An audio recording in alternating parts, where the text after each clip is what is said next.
And there we are. There we are. Hello, hello, Hassan. Welcome back, my friend. It's good to see you. It's good to be back as always, man. Thank you for inviting me to Jason's Thoughts, and it's a pleasure to be here every time. So thank you truly for having me Yes. back. Yeah. So for those that didn't see our last video, it was my 80th video, and so I was lucky to have Hassan on, and now 67 viewers, so one up. So it was good. But before we talk about today's topic, I just want to share some feedback with you live that I got through YouTube and through LinkedIn, because I thought it was pretty awesome. The first one was, you two need your own podcast called The Nice Guys. Legit, always positive vibes, always amazing thoughts. So I thought, subtle hint there, Hassan. We'll talk about it another time. Another one was, love the positivity. Great insights on how to remain optimistic in the face of adversity. Certainly some challenging times. We're going to talk about that. You and Hassan have such optimism. I admire it.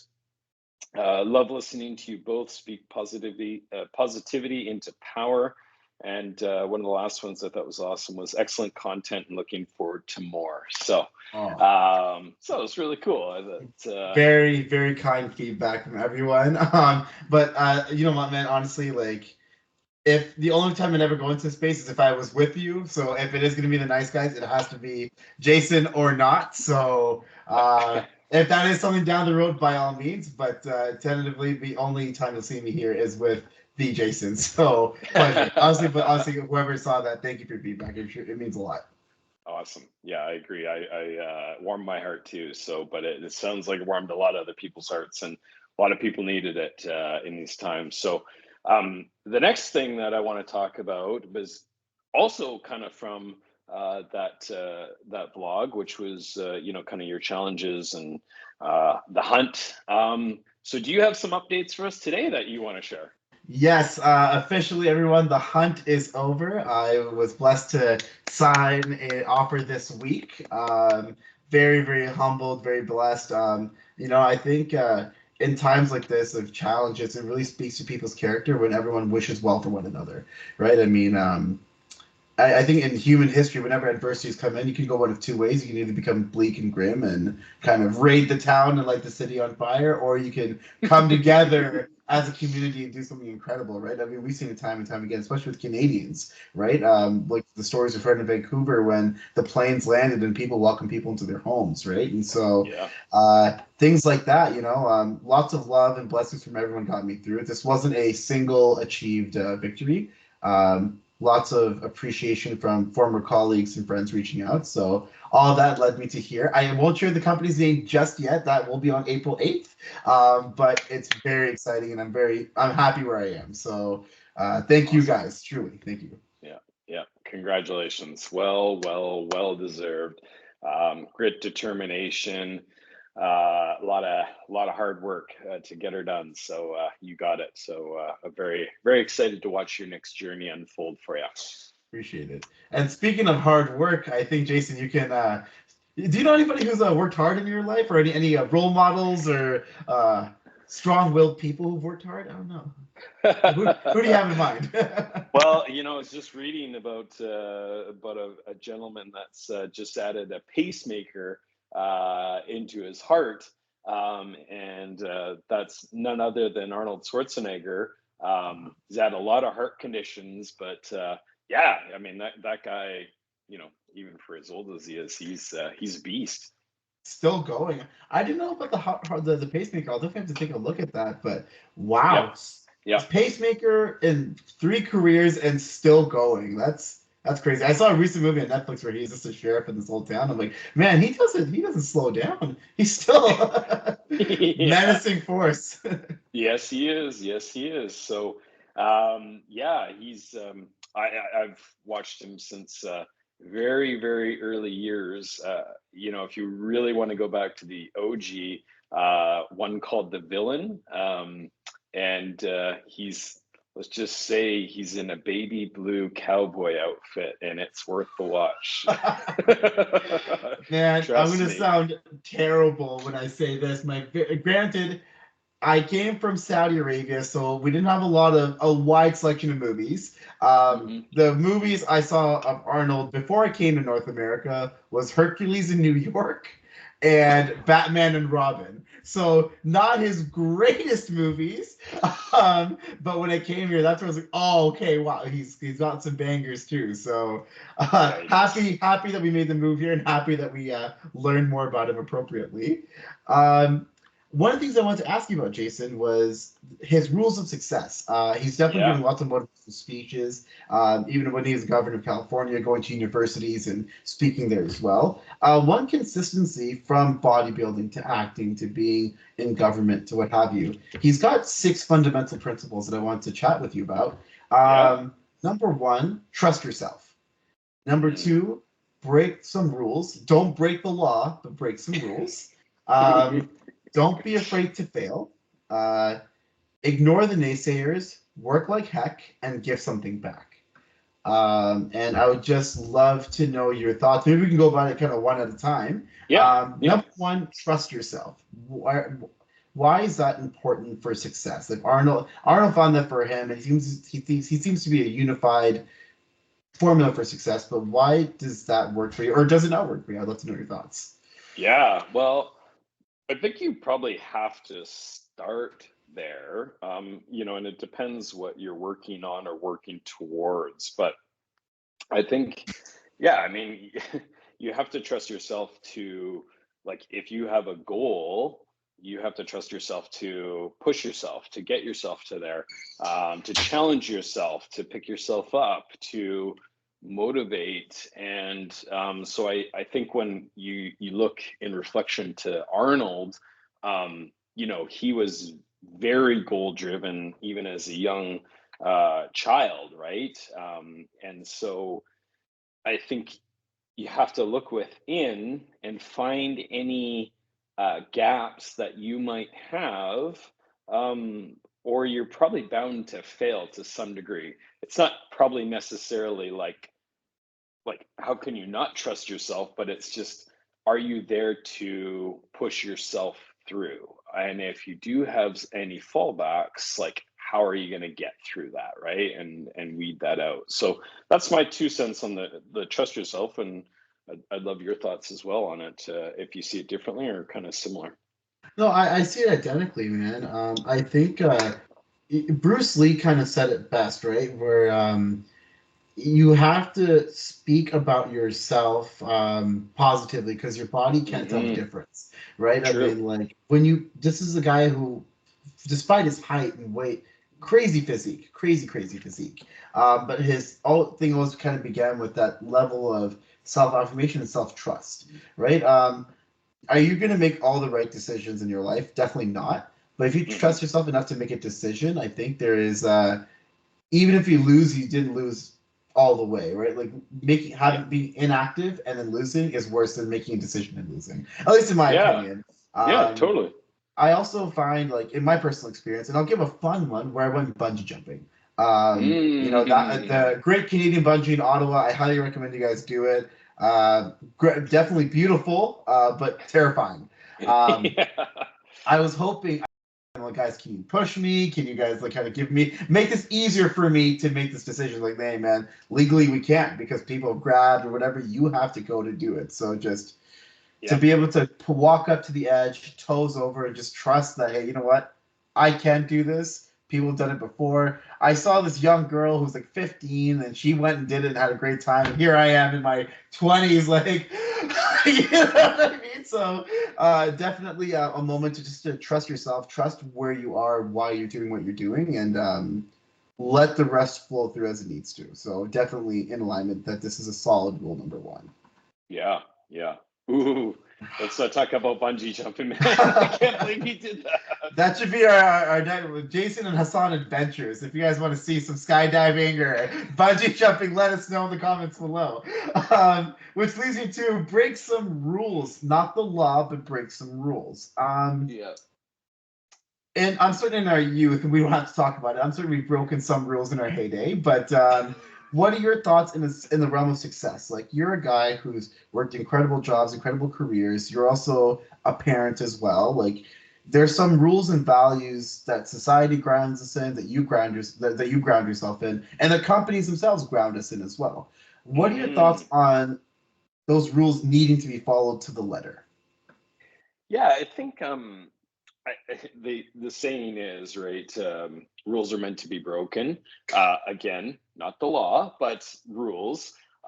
When I started as a manager, young in my manager career, I had kind of formulated my own rules of leadership and managing people, and it was very long list, but I basically pulled it from uh, managers that maybe weren't as good.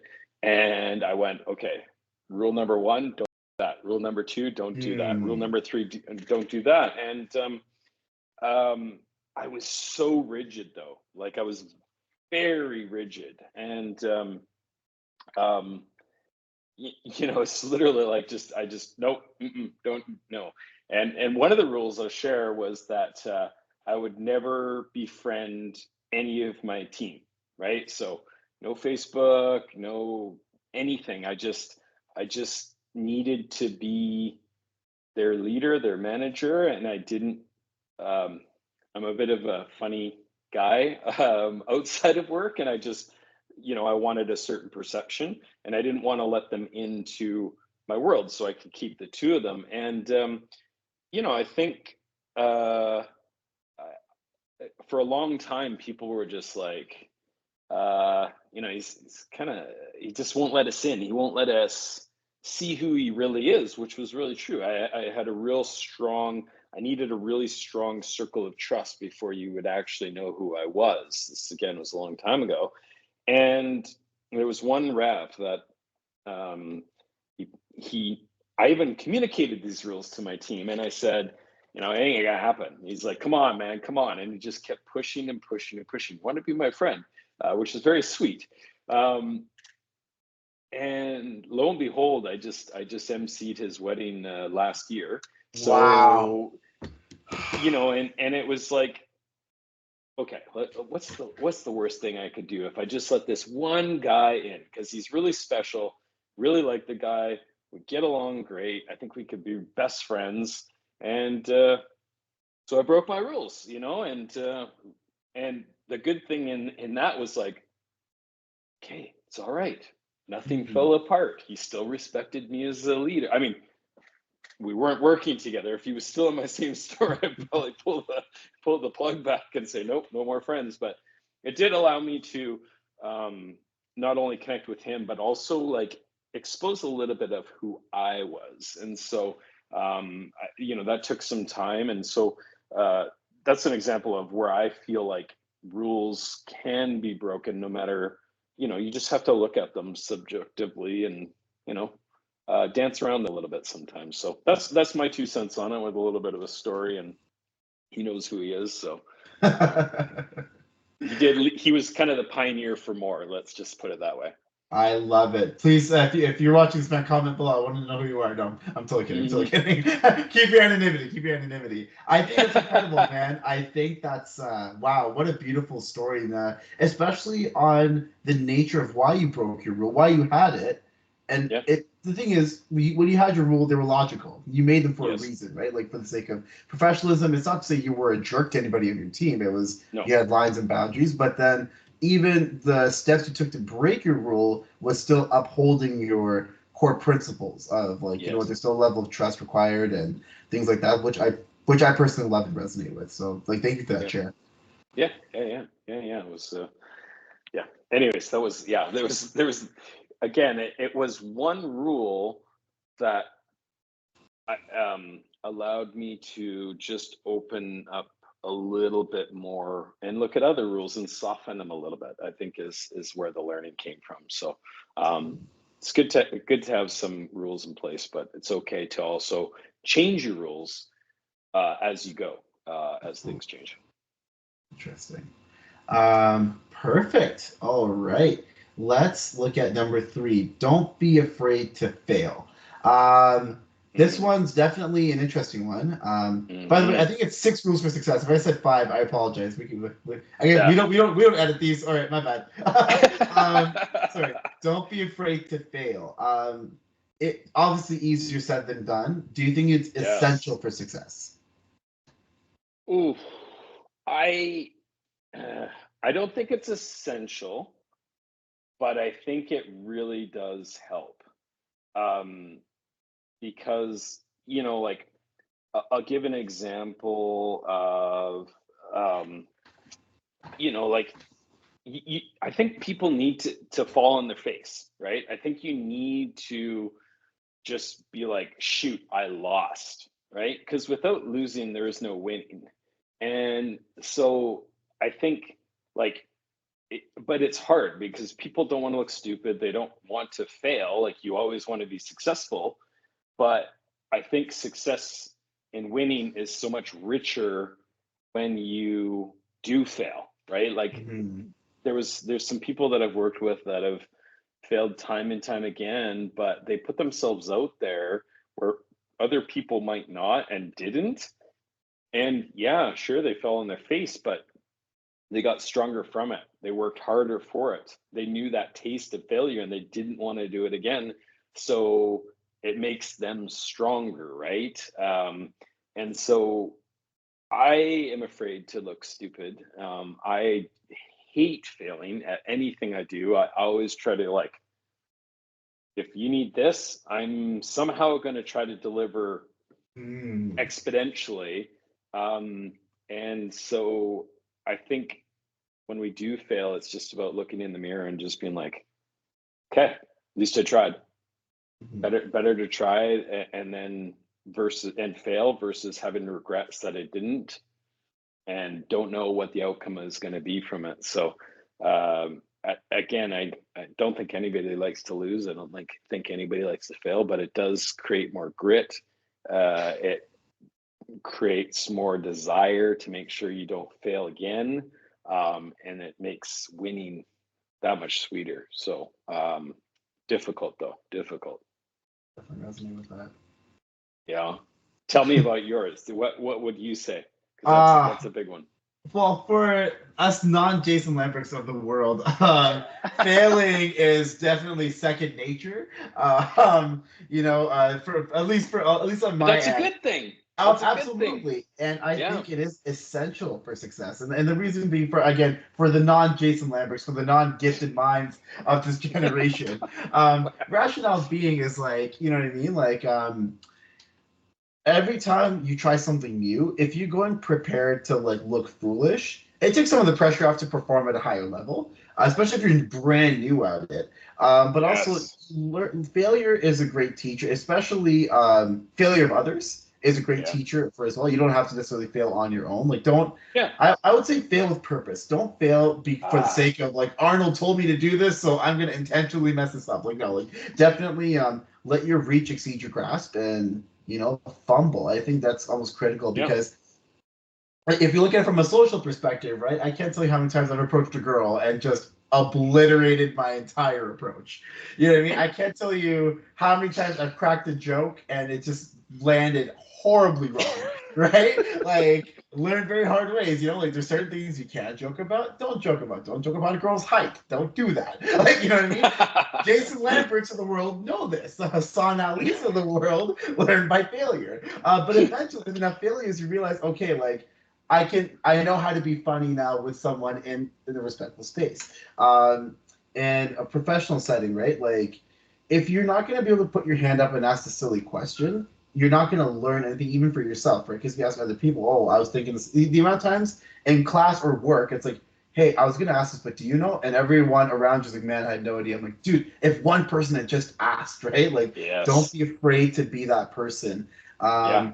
And also, if you look at some of the greatest inventions in history, like the postage sticky note was a failure. It was an accident, right? Yes. Yeah, Penicillin totally. was an accident as well. Like all these Yeah, great failures lead to incredible successes. So I'm definitely a great big believer. examples. Don't be afraid to fail, Yeah, but fail with purpose. Like don't kind of go in blindly because you learn nothing. But if you intentionally did something and you failed, you will know what went wrong, and you can definitely reshape and get yourself better. So when you do hit success, it wasn't accidental. It wasn't fate or destiny. You knew this is what happens here because you've seen it before. And the final example I'll give is for all Raptor fans, Kawhi Leonard. That incredible shot that he gave, the three bounce. They asked yeah, him, Kawhi, how did you know that shot was going to go in? He said, I've missed that shot numerous times. And he's like, yeah, I knew if I just arced it this way, it was going to hit. And lo and behold, right? But like that failure led to one of the biggest successes, and I think one of the craziest basketball moments in history, and I guess Canadian sports history now. I think it's fair yes, play to say, but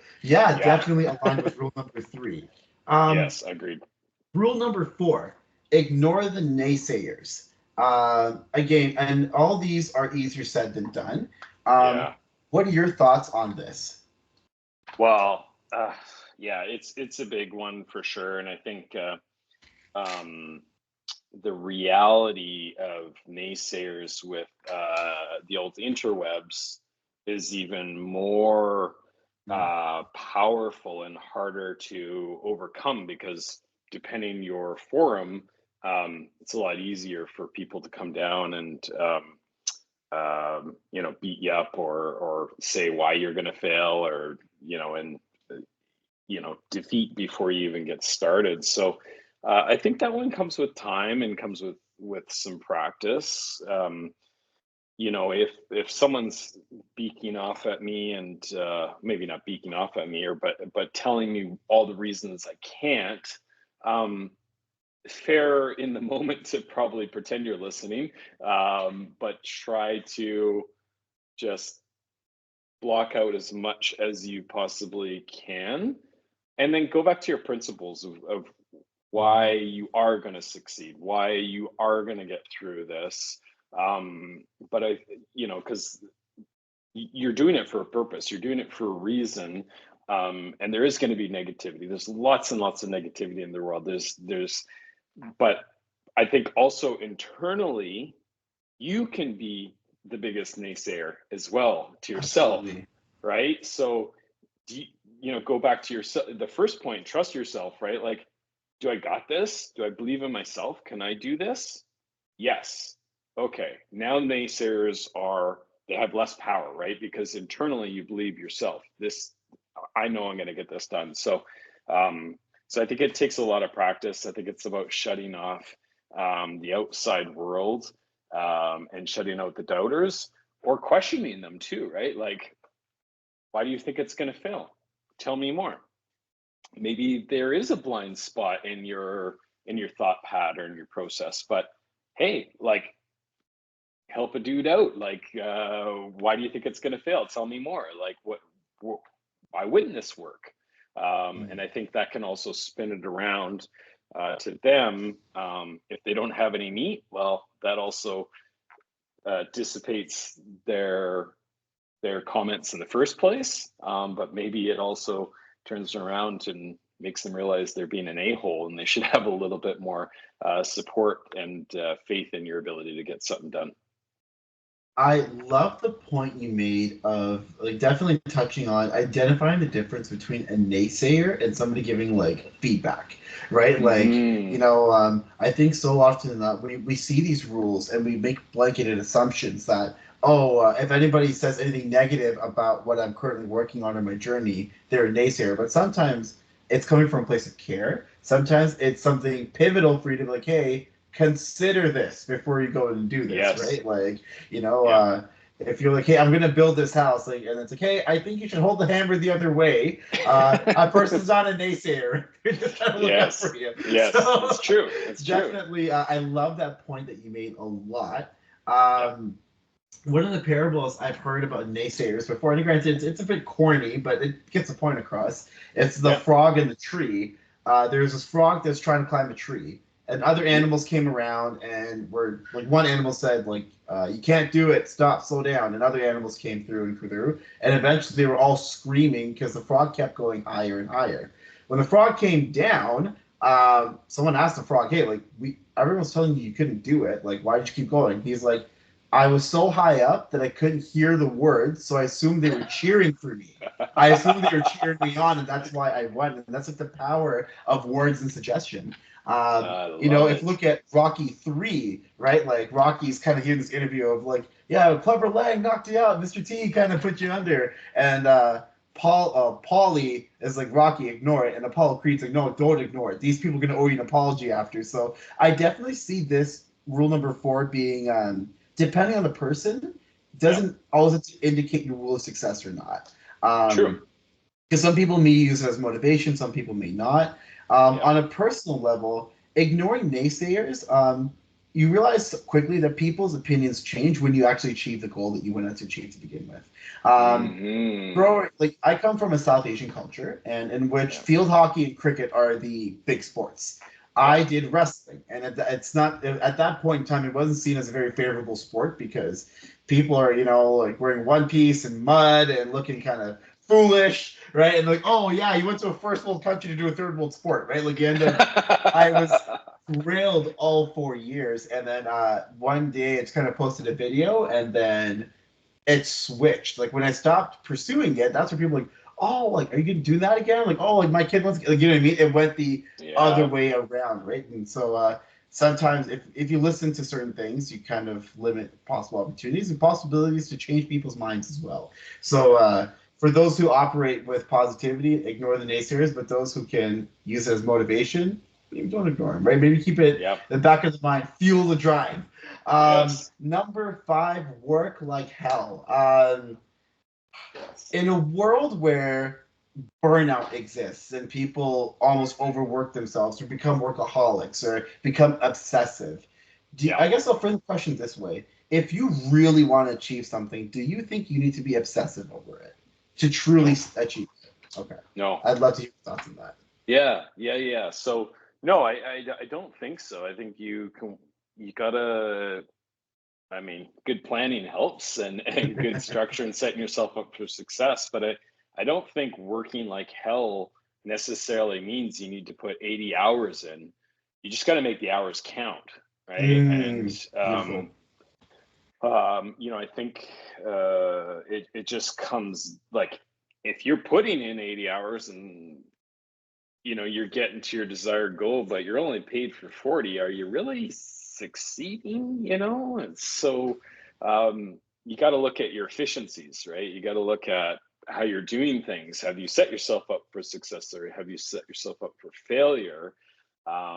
There is, there is something about being the hardest per- person working in the room, but are you actually working smart? Is the first place to go. So I'm one that always tries to, just like I mentioned earlier, just go above and beyond, but it doesn't come at an expense for my personal life or my personal time. Because if it did, then I'm probably doing it wrong, or I haven't Mhm. set myself up for success. So I think it's about looking at, you know, and is it sustainable, right? Like also, some people have, like I have a very balanced gas tank. Gas tank's just kind of like your car. I have a certain level of energy and momentum that I can keep driving and driving and driving and driving. And then all of a sudden, kind of like I get closer to that quarter tank or empty and I need to refuel, right? And so I'm like every 3 months, I'm like, I need a week off. I need a week off. I need a week off. But some people have very, very high gas tanks, and I admire them, but because they can go for years, and then I'm like, what's wrong with me? I don't know how can they work that long and that hard and never take breaks and keep going? I just think sometimes that's what drives people, right? Some people need to work 12-hour days because that fulfills them and helps them to get to their goal. And maybe internally they think, hey, this is me like working my butt off to be successful, and the hours need to match the outcome sometimes too. So I think there's a lot to it. Absolutely. I love the point you made about making the hours count. Yes. Many years ago, I was working in enterprise, and I saw this kid come in and his judo belt, and I was talking to his dad. I'm like, "Hey, man, this is incredible! Like, this is such a great sport." And this guy was European, and I'm like, "Oh, like he's doing judo at 8. He's a purple belt. Like he can go up there." He said, "You know what? I'm actually not going to encourage him to pursue it seriously until he's 18." And here I am thinking, I'm like, oh my God, dude, you're wasting these teen years. And he Mm-hmm. said that the Americans put so much pressure in teen sports and young adult sports that they burn out in their Yeah, early to mid 20s. They're just done, right? Like from NCAA it's prep true. to everything, you're done. But Yeah, Europeans start the pressure when they're officially adults. And these guys end up lasting longer in sports. You see, like makes sense. 30-year-old athletes, it's like 30 years old is a very common thing in Europe, Yeah, right? So yeah, definitely resonating with that point of working. I don't think those European athletes are working any less harder than no, us in any way, no, shape, or form, but definitely knowing when to pace and making those hours count. yeah, Definitely resonate with that. Um, yep, I will say one thing as somebody on the younger side, yep. because you may have intrinsically done this in your youth as well. Not saying I'm not calling you old, but like you're more veteran and skilled and experienced than Good us. save, good save, good Yeah, save. as youth, as it were. But I think some people right now. If you haven't done something in your at any point in your life, it could have been for 1 month or 3 months that you put in the hours, like you need to learn that grit of like, okay, you're tired, but see the task through. You know what I mean? Like Yes, you want to see your friends, you can't see them, you have to see it through. Your family's yeah, watching movie night, like something in that respect. Right now, granted, you're an artist, like it could have been like a passion project. It has to be something. yeah, Um, but if you work hard in your younger years, it gets easier to work smart later on. I think, 100%. like, I speak for myself here because I wanted to work smart so early. Whereas, like, man, you need to learn to put the hours in, right? Like, I used to see these quotes all the time. It was a very silly alpha male memes Twitter account, but it's like, if hard work meant something, the donkey works 20 hours a day and the lion sleeps 16 hours a day. Hard work doesn't mean success, right? Those are very, very juvenile posts. And I'm like, wow, Yeah, this makes sense. Oh, I don't want to be a donkey. I want to be a lion. I'm going to sleep my day away. But then you yeah, realize, like, if you put in the hours, that's when you become graceful and you know how to make those hours count. So I definitely resonate yes, with working hard, but also resonate to your point that if you keep going 100% the rest of your life, you're going to burn out. But if you know that your throttle can go to 100, now you can start to pace your car. Like you know when to go 20, when to go 40, when to blitz, and you just last longer in the yes, games. yeah. Appreciate your wisdom and your small amount of experience as you were very young. Um, But lastly, let's before you jump there, but this is part of that too, is like, you know, with experience and, back to another point, failing many, many times, yeah, you do become more efficient through your experiences, right? So we're 100%. not going to put years out there, but I got a couple more years experience on you, which means that I have more failures in you. I've got, I've learned more things. I've worked, like when I was younger, I worked like a madman. I was super, super probably inefficient and probably did a lot of things stupid and then learned from them. So as I progressed too, I was able to find a little bit better work life balance. Let's put it that way. I resonate with that, especially with Excel. My first time working with Excel ever, I manually just copied and pasted each cell. And so I was like, hey, Ooh, you can just do this, the drag feature.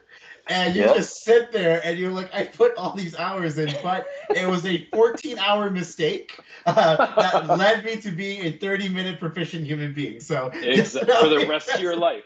For the rest of your life. There lest you we go. forget. Yes, totally. Lastly, I think this one aligns with you a lot. And Yes. growing up, I heard this rule and I was like, man, is this essential for success? Hmm. And I find more and more that it is, but I'd love to know your thoughts on it.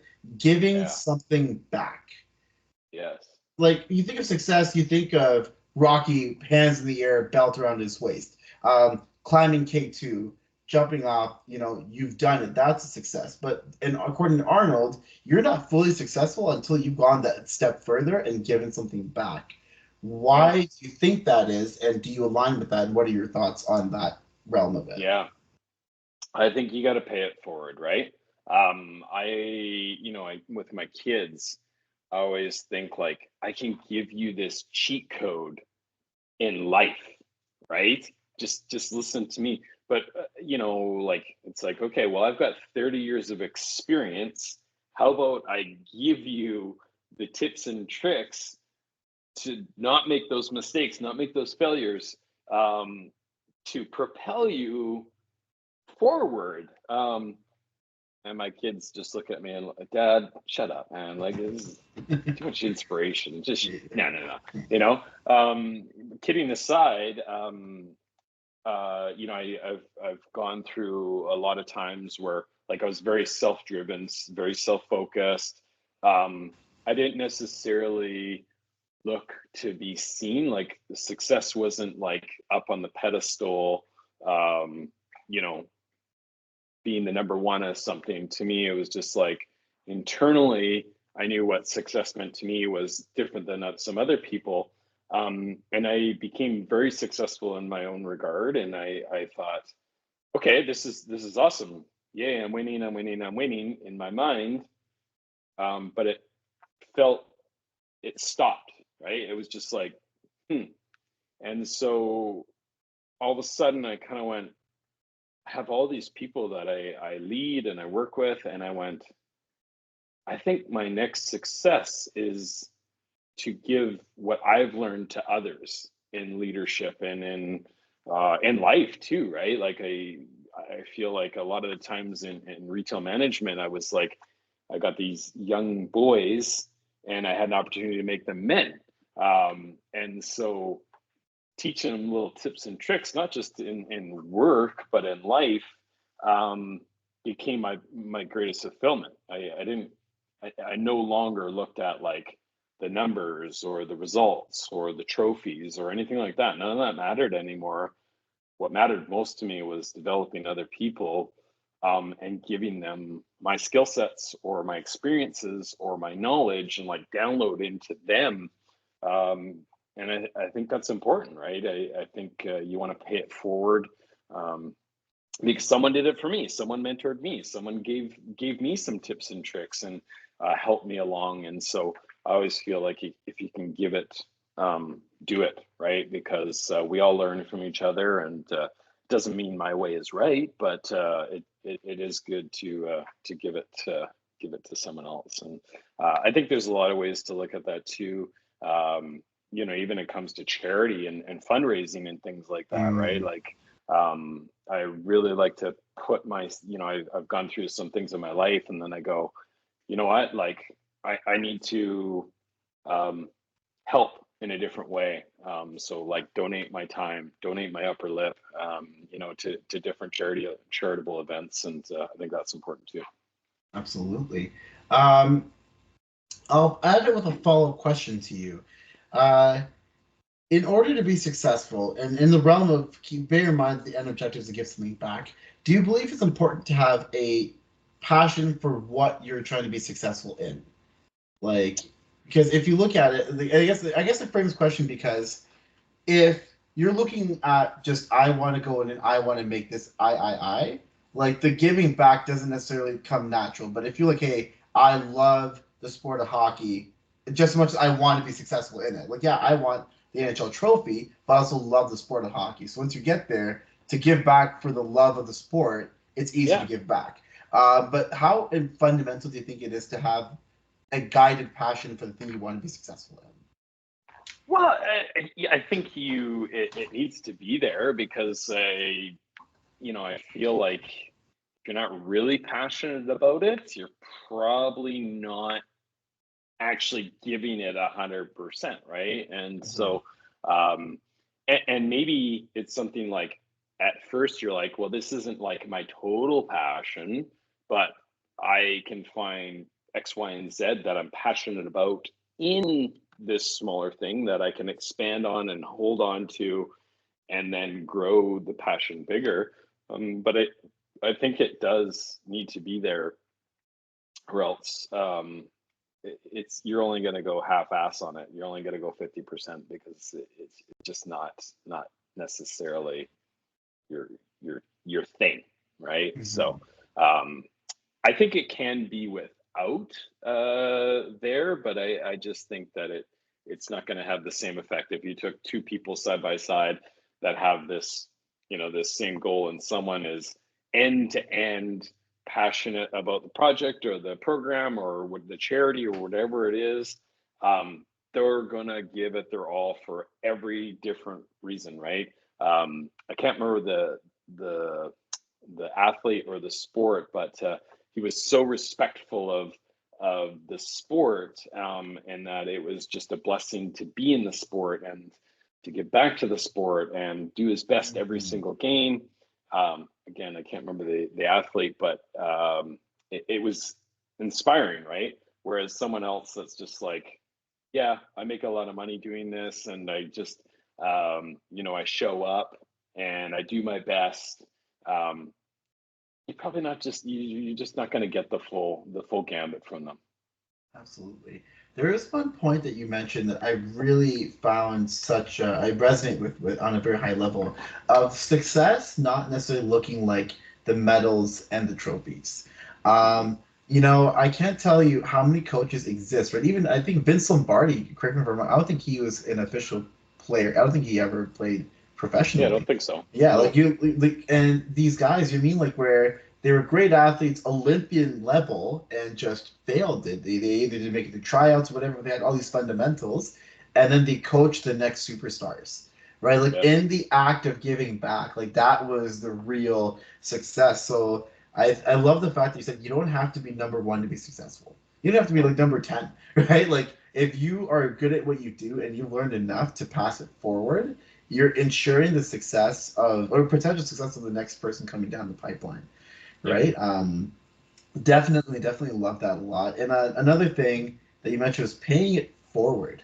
That's a phrase I learned when I was 16. I had never heard that phrase in my entire life. Somebody Hmm. bought me a coffee from Tim Hortons. And I said, "Oh well, let me pay you back. Let me get you something." He's like, Oh "Well, yeah. that was Yeah. my initial. It had to be transactional, man. Like, there's no way." And Yeah. he's like, and then they told me, "No, pay it forward." And they kind of just they were in a hurry, so they left. But it resonated, right? Like when you pay something back, it just stops here. But paying it Yes. forward, you don't know where it's going to end. Like it's like Correct. snowball effect, right? Like going down the mountain. It will. So definitely, I think pure success is in sharing it. And to your point as well, on the charity front, really, you have LeBron James, right? Like incredible athlete. Like I'm certain Totally. he plays with Bronny Jr. at his high school as well, shows up at his games, but also has funded African American kids through college. Like he's just done so many things, which I Yeah. think stands to true success over the test of time versus maybe other athletes who just kind of showed up, got some rings, maybe got a ring, and kind of left. It's like if you want your Yeah. success and if legacy is what success looks like to you, then I think Yeah. giving is a big portion of that. So definitely, yeah. Thank you for your thoughts, man, and another Yeah. successful chat with you. Yes. Began with Yes. trusting ourselves, and I think a lot of work coming here. Yeah. Final thoughts. I'd love to know your final thoughts on any of these rules or just the topic as overall of Arnold and success. Well, I think it was awesome, and I'm super glad that you brought these rules up because I was not aware of them. But when you kind of go through them, if we didn't even mention Arnold's name at the beginning of this, you know, uh, he might come to mind for some people. But also through this, I think a lot of people will come to your mind, pop up in your mind. Oh yeah, yeah, this is good. And these were people that led by these rules, whether they knew it or not. But yeah, I think there's a lot of great takeaways from it, and I just really, really enjoyed some of the questions and unpacking it with you. So great, great topic. I appreciate it, man. And honestly, one of the things I guess I'll close up on this point because this relates to our last talk last week of hard times, especially the job market. Yeah, Um, I definitely worked like a donkey for a little bit with the amount of jobs I applied to. Right, like with just yeah, I think I mentioned like last time, it was around 355 that I felt burnt out. I can't do it anymore. And after yeah, that, being told to work smart and going to maybe the 5 tailored applications a day. Yes. And the job I got, I didn't even formally apply to, kind of fell into my lap from a friend of mine. So I Yeah. talked to my former leader about this, and I said, hey, like, it almost makes me wonder what was the point of the other 400 that I threw for her. And she said, and which resonated, each application gave me an opportunity to strengthen a skill set that was applicable in this final job. And you know what I mean? Yeah. Like the ability to know your resume, to speak in an interview. When you have enough of those skill sets, granted, even if they fail, when the big opportunity is meant for you, you're prepared for it. So definitely on the working hard, then leading to working smart. I think I just wanted to tie the loop from last week to this week. And anyone out there looking Beautiful. to strive for something, praying for lots of success for you guys. And you know, go out there, break some rules, and if you break the law, you didn't hear from us. Yeah. No breaking the law. Full disclosure. Yes. Yeah. Your own rules. Make sure you Absolutely. put that in bold in the description, eh? Just so. Yeah. Okay. We've got fine print now on our blog. Oh boy. Yes, we made it. Yeah. Amazing conversation, Hassan. I am so excited to hear about your new journey. Again, a big congratulations. I'm a big fan and just super excited for you, your family, and your success because it will follow you. I promise you that. So Likewise, um, Jason. Thank you, I'm and look. thank you for your rule number 6 of giving back to me, man. I mean, I think you've given us a lot back, and even these Jason's thoughts, man. This is your way of giving back too. All of your Yep. successes and everything, and all your life experiences, getting gold for free, guys. So definitely, that's how I feel about it. And I hope, and I think a lot Appreciate of it. people listening as do as well. So thank you for your rule number 6, and thank you for having me on this call, man. I really appreciate it. Anytime. Anytime. Thanks, Hassan.